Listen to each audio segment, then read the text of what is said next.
أعوذ بالله من الشيطان الرجيم بسم الله الرحمن الرحيم قال رب اشرح لي صدري ويسر لي أمري واحلل عقدة من لساني يفقهوا قولي السلام عليكم ورحمة الله وبركاته সেক্সের তাড়নায় কোন কাজগুলি না করা উচিত? কোরআনের 2 নম্বর সূরা আল বাকারার 187 নম্বর আয়াতে আল্লাহ বলেন, স্বামী স্ত্রীর একে অপরের ব্যাপারে হুন্না লিবাসুল লাকুম ওয়া আনতুম লিবাসুল লাহুন্না। স্বামী স্ত্রী একে অপরের পোশাক দুনিয়ার শুরু দিন থেকে এই কোরআনে আল্লাহ রাব্বুল আলামিন বলে দিয়েছেন। অবৈধ সেক্সের চাহিদা কখনো পূরণ করা উচিত না। অবৈধ হালাল স্ত্রীকে দূরে সরায়ে কখনো দেওয়া উচিত না। অবৈধ সেক্সের চাহিদা পূরণ না করা উচিত। হালাল স্ত্রীকে দূরে সরায়ে না দেওয়া উচিত। পরকীয়ার পিছনে, জিনা ব্যভিচারের পিছনে, ধর্ষণের পিছনে কখনো যাওয়া উচিত না। সামনের জীবন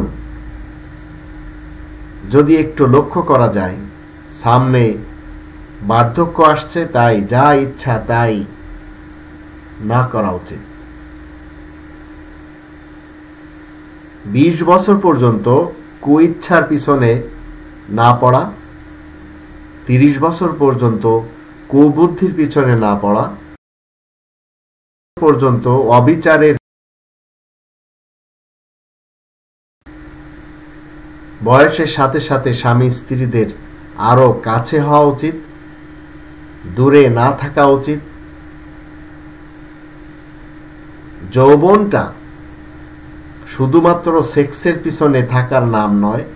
যারা মনে করছেন যে যৌবনটাই হলো সেক্স আর সেক্স হলো জীবন, তাদের এই ধরনের বিচার দূরে রাখা উচিত। যৌবনকালে দিনগুলিকে কখনো ছোট জানা ঠিক না। বর্তমান মুহূর্তগুলি হালাল ভাবে কাটাতে হবে, আর হারাম পন্থার সেক্স সব সময় দূরে সরাতে হবে। হারামের যত লাইন আছে প্রত্যেকটি দিক, সেক্সের যত লাইন, যত প্রকারের সেক্স এই পৃথিবীতে হারাম ভাবে মানুষেরা করছে, প্রকৃতপক্ষে কোরআন যখন আপনি স্টাডি করবেন তখন দেখতে পাবেন এই লোকগুলি দুষ্টু শ্রেণীর লোক। এই লোকগুলি মূলত শয়তান এবং ইবলিস, যাদেরকে আপনি ইউরোপে পাবেন, আমেরিকাতে পাবেন, অস্ট্রেলিয়া কানাডাতে পাবেন এবং মধ্যপ্রাচ্যে পাবেন, ভারত উপমহাদেশে পাবেন, আফ্রিকাতে পাবেন।